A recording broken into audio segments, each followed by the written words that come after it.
para sa akin bilang Pilipino, ako gusto ko lang malaman yung totoo, 'di ba? So, kahit na para sa akin bilang abogado, mas kinikilala ko yung grupo ni Senator Alan Peter Cayetano, interesado din akong malaman kung anong mangyayari sa Lunes. Opo. At Kasi kung katotohanan lang naman ng ang gusto nating malaman, 'di ba? Gusto ko rin masubukan yung 18 Marines na ang kaharap naman nila ay yung mga mga halatang galit sa kanila or may mga intensyong masama laban sa kanila dahil ito yung chairman mismo ng Senate Blue Ribbon Committee ng kampo ni Senator Gatchalian na pangalanan ng 18 Marines, 'di ba? So magandang makita sa Lunes kung ano yung magiging daloy ng talakayan dahil naimbitahan daw sila ulit nitong grupo naman ni Senator Tulfo.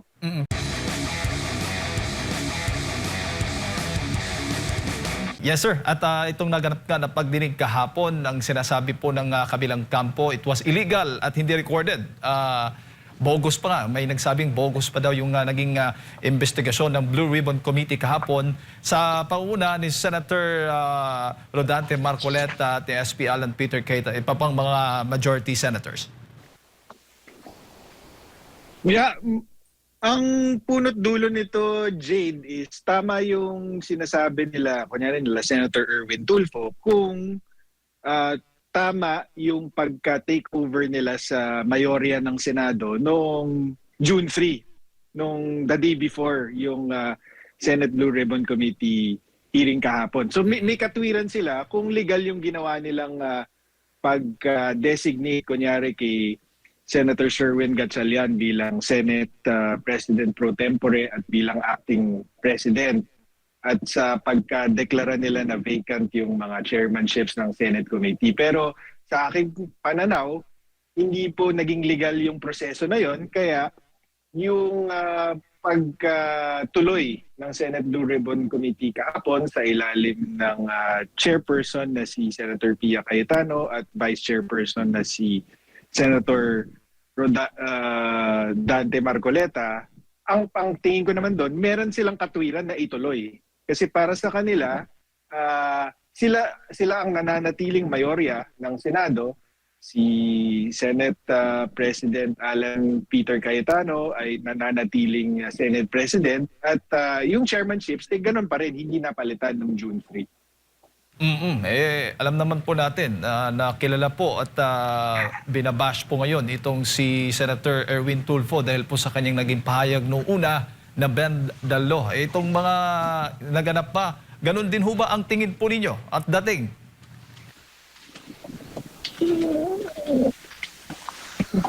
Hello? Na-bend the law ho ba? Na-bend the law ho ba ang mga patakaran nga dyan sa loob ng Senado matapos nga yung pagpapalit nila ng liderato at pagpapalit po ng mga committees chairmanship?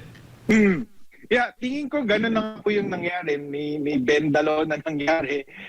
Dahil binasa ko po itong Avellino versus Cuenco, yung Supreme Court case na ginagawang batayan nitong Gatchalian 12 para i-justify yung pag-takeover nila sa Senado noong June 3. At ang nakita po natin is ang pinaka-basic na batayan nila dito ay, ang sabi nila, ayon doon sa kasong yon, pwedeng maging quorum ang 12 senador kahit na 24 ang miyembro ng Senado kung 22 lang ang available sa mga senador out of the 24. Kaya dahil daw doon, pwedeng maging quorum ang 12 senators. Nabanggit ito sa Avellino versus Cuenco. Ang isa sa mga katwiran na ginamit dito ay ayon sa konstitusyon ng mga panahon na yan, kasi 1949 pa itong kasong ito. Nung under the 1935 Constitution, to constitute a quorum for the transaction of business or to do business, a majority of each house is required. So, ang nasa doon sa Avellino versus Cuenco, doon sa decision ay ang majority of each house ay hindi daw nangangahulugan na majority of the members of all the members of each house. So kung yun ang ginagamit nilang katwiran na so ang majority of each house hindi nangangahulugan na a majority of the 24 kundi a majority of those available only. Yun ang ginagamit nilang katwiran. Pero hindi po tamang batayan yan kasi number one, ang totoong decision or ruling doon sa Avellino versus Cuenco ay hindi naman po yung issue ng quorum, kundi dininay ng Supreme Court yung petisyon na umabot sa Supreme Court dahil ang sabi ng Supreme Court, wala silang jurisdiction to rule on the issue of the Senate leadership squabble in 1949. Ang katwiran ng Supreme Court is it's because it's a political question. Anong ibig sabihin nun? Ang ibig sabihin nun, yung pagpapalit ng liderato sa Senado ayon sa Korte Suprema noong 1949, hindi namin dapat pinapakialaman yan dahil ang mga senador lang ang makaka-decide para sa kanila kung sino ang totoong leader nila.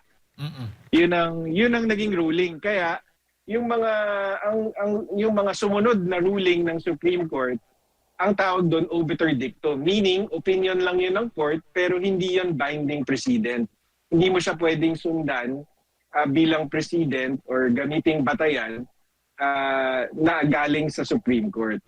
So ang sabi ng Supreme Court, wala kaming jurisdiction para sagutin yung mga tanong na yan. Pero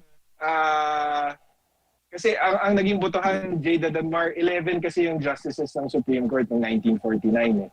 So anim ang nag-vote to deny the petition ni Senator Avellino. Ang petition ni Senator Avellino is i-recognize siya bilang Senate President at tanggalin si Senator Cuenco naman bilang acting Senate President. So, noong mga panahon na yon, parang si Alan Peter Cayetano, si Senator Avellino, si Senator Gatchalian naman, parang si Senator Cuenco. Siya yung tinalaga bilang acting Senate President. So, anong naging botohan ng Supreme Court? Anim ang nag-deny ng petition dahil nga wala daw jurisdiction ng Supreme Court to determine that question. 4 ang nag-dissent, meaning hindi sila nag-agree na walang jurisdiction ng Korte Suprema at isa namang justice ay absent. Okay? So, anong nangyari? Sabi dininay ng petition because walang jurisdiction. Tapos out of the 6 justices na nagsabi na walang jurisdiction yung Supreme Court, 2 sa kanila ang nagsabi, at dahil wala tayong jurisdiction, dapat hindi na natin sagutin yung issue ng quorum. Kung 12 ba or 13 ang dapat quorum sa Senado. Opo. Tapos yung 4 naman ang nagsabi, so sabi ng Supreme Court sa decision, 2 yung nagsabi na hindi na kailangan talakayin yan. So ang susunod na discussion is opinion lamang ng 4 na justices. So doon lumabas na yung 4 na justices ang nagsasabi, dahil 2 senador out of the 22 ay nasa US at yung isa naman nasa ospital, pwedeng bilangin yung 22 as yung parang denominator at ang 12 pwede maging quorum ng 22. Yun ang naging ruling. Pero 4 lang sila. Yung 4 na nag-dissent, lahat sila agree na 13 dapat ang quorum for Senate membership of 24. So, ang totoong bilangan dun sa issue na 12 ba or 13, 4 versus 4. So, bukod sa obiter dictum na yung 12 is the new 13, hindi rin pwedeng maging binding precedent kasi 4 versus 4 ang botohan tungkol sa issue na yon. Opo. At ang isa pang pagkakaiba ng 1949 case ng Avellino versus Cuenco at yung nangyari nung June 3 is noong 1949, isang araw lang po nangyari ang lahat ng kaguluhan sa Senado. Nagsimula po yung session na 22 po yung senador na present sa session. Mm-mm. Nag-walk out lang po yung 10, kaya 12 lang po yung natira. So sabi ng Supreme Court, dahil yung session na 12 senador lang yung natitira, continuation lang yun ng session nung umpisa kung saan merong malinaw na quorum na 22 senador, merong quorum. Kahit na 12 lang yung natira. Pero dito po sa nangyari nung June 3, mula sa simula, wala po silang quorum na 13. Mm-mm. Nagsimula sila 12. Hindi po pwedeng gamitin na basihan yung Avellino versus Cuenco. At saka, isa pa ho, ito siguro yung pinaka matibay na basihan laban doon sa Avellino versus Cuenco.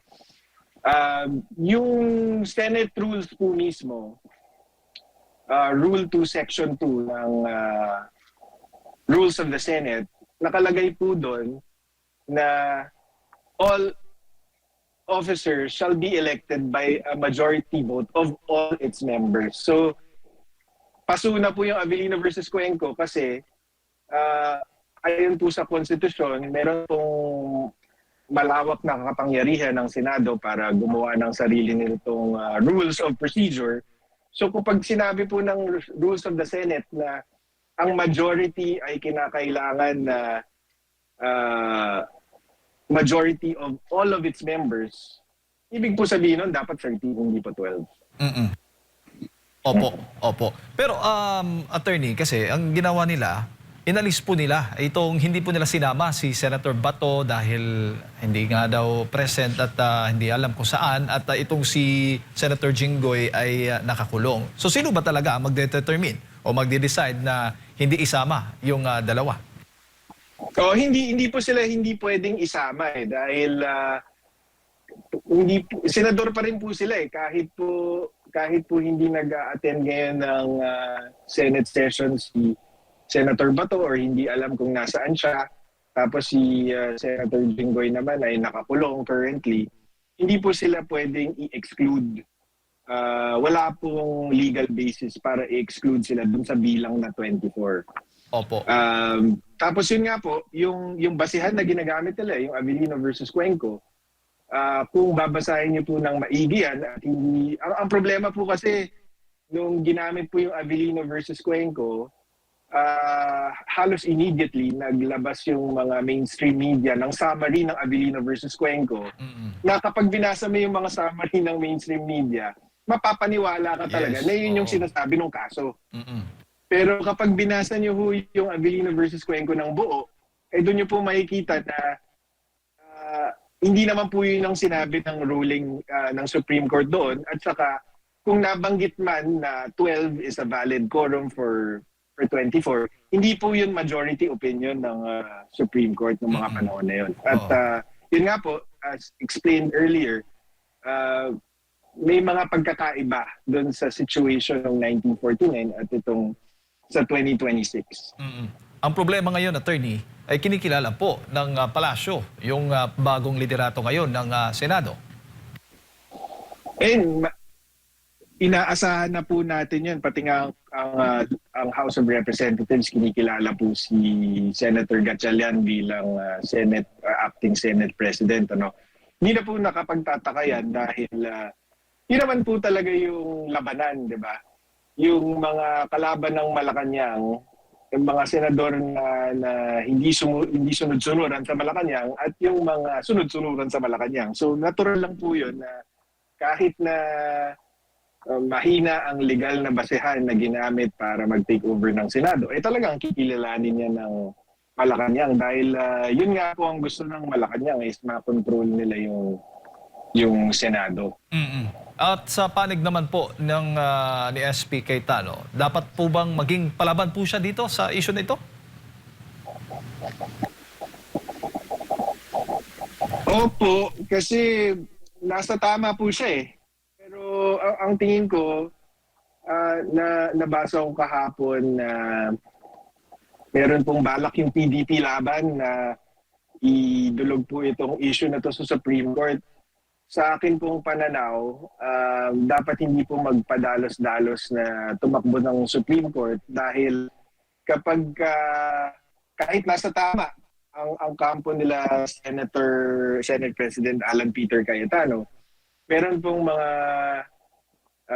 nuances or technicalities na ma-encounter sila pagka sila ang nag-file sa Korte Suprema. Unang-una, kapag ikaw ang nag-file sa Korte Suprema, ang burden of proof para patunayan na illegal yung ginawa ng kabilang kampo is nasa inyo. Bale, mas mabigat yung burden na ipapataw ng Korte Suprema doon sa mga petitioner laban doon sa respondent. Lalo na't merong presumption of regularity in the exercise of official duties. Diba? Tapos pangalawa, kapag nag-file ka ng petition sa Supreme Court para sabihin na ikaw ang tunay na Senate President, kayo ang tunay na mayorya, parang rene-recognize mo na naalis na kayo sa pwesto. 'Di ba? So ang mangyayari diyan, parang lang yan din doon sa tagal ng aksyon ng Supreme Court doon sa habeas corpus petition. Habang walang aksyon yung Korte Suprema, ang lumalabas parang legal yung ginagawa ng respondents. Kaya yun, para sa akin hindi dapat minamadali na tatakbo agad sa Supreme Court. Ang pinakamainam na gawin dito is i-assert yung karapatan ng kampo ni Senator Alan Peter Cayetano na magpatuloy bilang mayorya at magpatuloy bilang mga chairman ng mga committee. Tapos, ang pinakamaganda is maghanap ng mapipitas galing sa Gatchalian Block para mabalik yung 13 sa kampo nila. Yun ang pinaka mainam doon para matapos na lahat ng question. Kaya lang, syempre, mas madali yun sabihin kaysa gawin. At lalo na alam naman natin na kapag kalaban ka ng administrasyon, palaging merong threat na makakasukan ka ng kung ano-ano.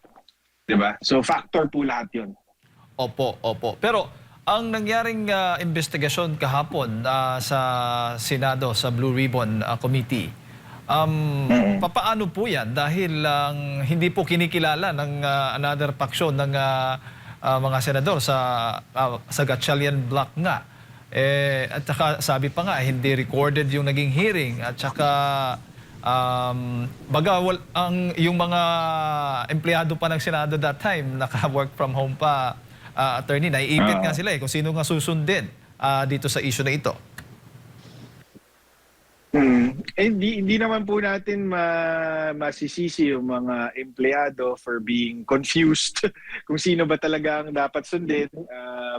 Meron naman pong mga nag-assist sa mga senador na dumalo kahapon. Yan po, yung mga consequence ng mga action kahapon at yung mga susunod pa katulad sa June 8, 'di ba? Meron daw sariling Senate Blue Ribbon Committee hearing Yes. na pamumunuan naman ni Senator Erwin Tulfo. Habang walang solusyon, habang walang resolution dito sa legal issue na to kung sino ba ang tama, magpapatuloy na merong cloud of doubt on both groups.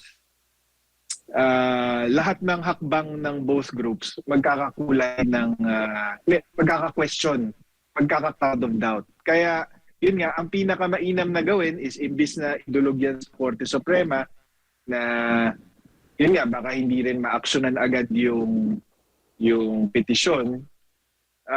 Ang pinakamainam dyan is para sa bawat kampo, maghanap sila ng pang 13 para hindi na ma-question kung ano man yung ginagawa nila. So in the next few days, in the next few weeks, tingin ko yun ang labanan. Kung sino ang unang grupo na makakakuha ng 13th senator. Kasi kung kahit na sabihin na nating illegal yung nangyari ng June 3, kung makakuha sila ng 13th, mababaliwala lang din nangyari nung June 3. Kahit itakbo mo pa yan sa Supreme Court, baka sabihin lang ng Supreme Court, buti na academic na.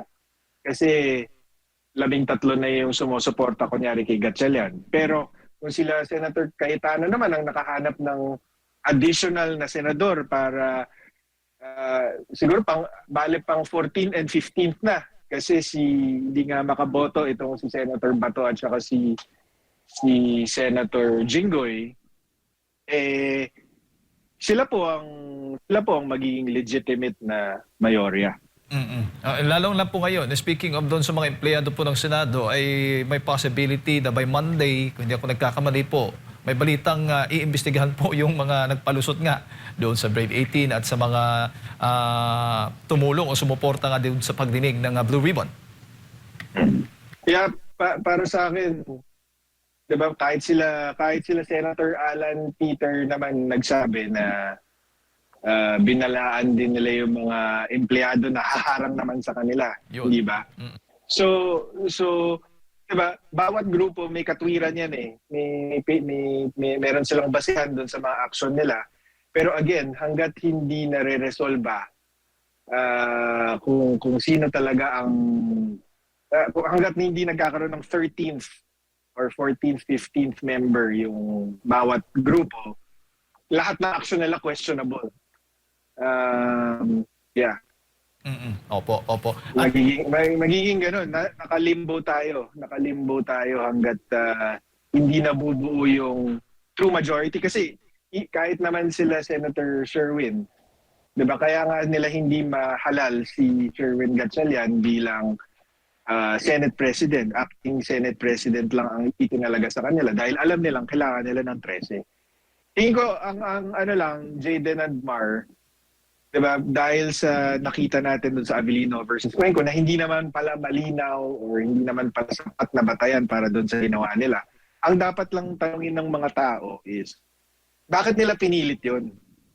'Di ba? Bakit nila pinilit kahit mahina yung batayan, bakit nila pinilit? Bakit hindi na lang sila nag-antay ng makakuha ng 13 na miyembro sa hanay nila?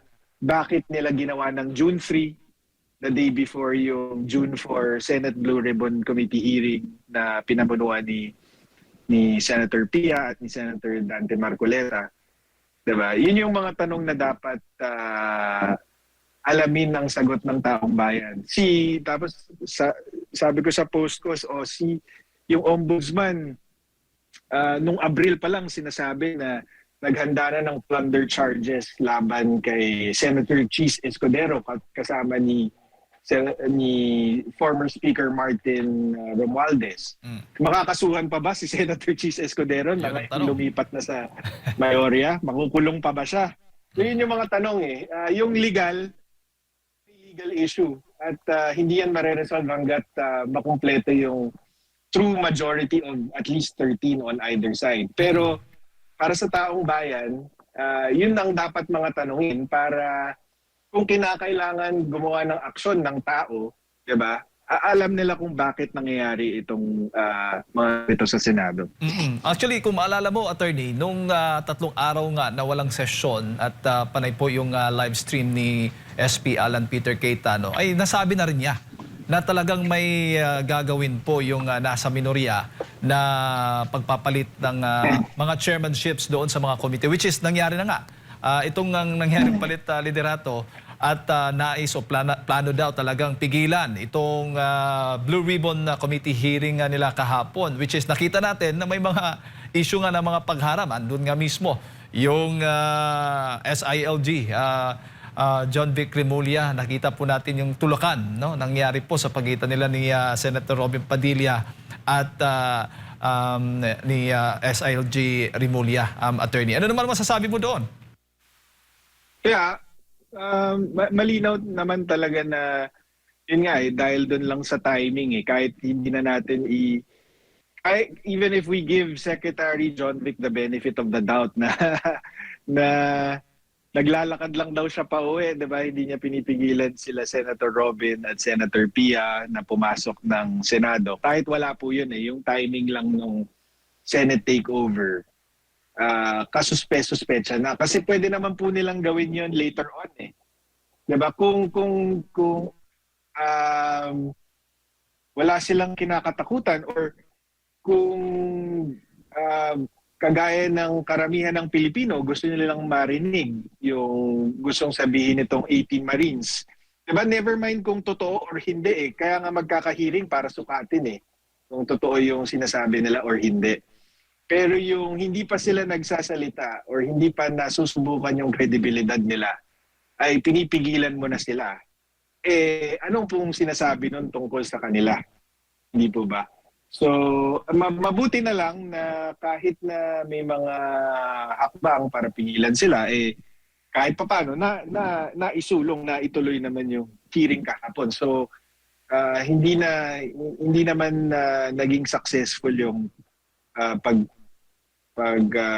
pagtatakip nitong Gatchalian 12. Ngayon, I think it's a fair question, kasi may mga tanong bakit daw yung ibang mga pinangalanan na senador noon ng 18 Marines hindi nasama sa hearing kahapon. So fair question 'yun, pero dapat kasi I guess lalabas 'yun sa Monday. 'Di ba? Kaya ako, para sa akin bilang Pilipino, ako gusto lang malaman yung totoo, 'di ba? So kahit na para sa akin bilang abogado, mas kinikilala ko yung grupo ni Senator Alan Peter Cayetano, interesado din akong malaman kung anong mangyayari sa Lunes.